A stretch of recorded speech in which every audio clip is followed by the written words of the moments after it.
In an interview some years ago, in Poetry Island Review, Thomas Kinsella said that after leaving school, when he found the poems of Auden, he discovered the relationship between poetry and personal experience.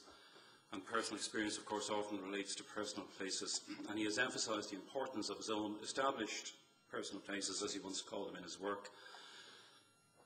My moment of initiation into a long, wonderful journey of reading Tom's work has stayed with me for 40 years, and it was in the immediate locality of one of those earlier personal places of his that I first encountered his poetry, sometime in the mid-1960s, and I was on one of my regular after-school missions to Thomas Street Library. And it was around the same time that I was becoming curious about poetry and what might lie on the poetry shelves of that fascinating old building.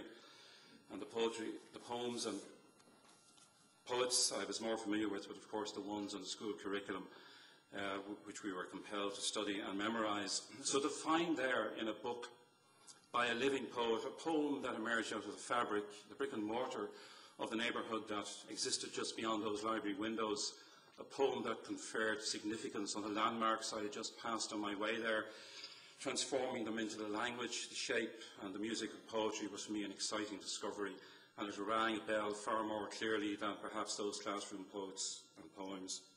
The familiar place names and associations made it all the more powerfully affecting.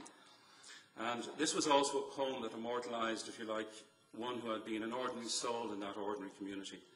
The poem, or the book I had opened to read, was downstream, and the poem that took my attention so forcefully was Dick King. In your ghost, Dick King, in your phantom vowels I read that death roves our memories, igniting love. Kind plague, low voice in a stubbled throat, you haunt with the taint of age and of vanished good, fouling my thought with losses. Clearly now I remember rain on the cobbles, ripples in the iron trough, and the horses' dipped faces under the fountain in James's Street, when I sheltered my 9 years against your buttons, and your own dread years were to come. And your voice, in a pause of softness, named the dead, hushed as though the city had died by fire, bemused, discovering a gate to enter temperate ghosthood by, and I squeezed your fingers till you found again my hand hidden in yours. I squeeze your fingers. Dick King was an upright man.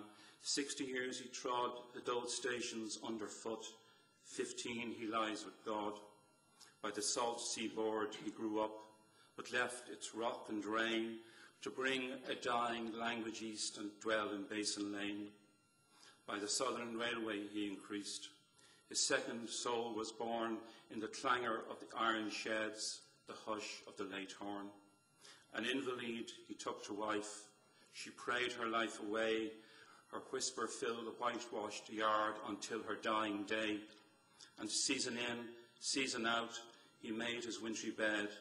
He took the path to the turnstile, morning and night, till he was dead. He clasped his hands in a union ward to hear St. James's bell.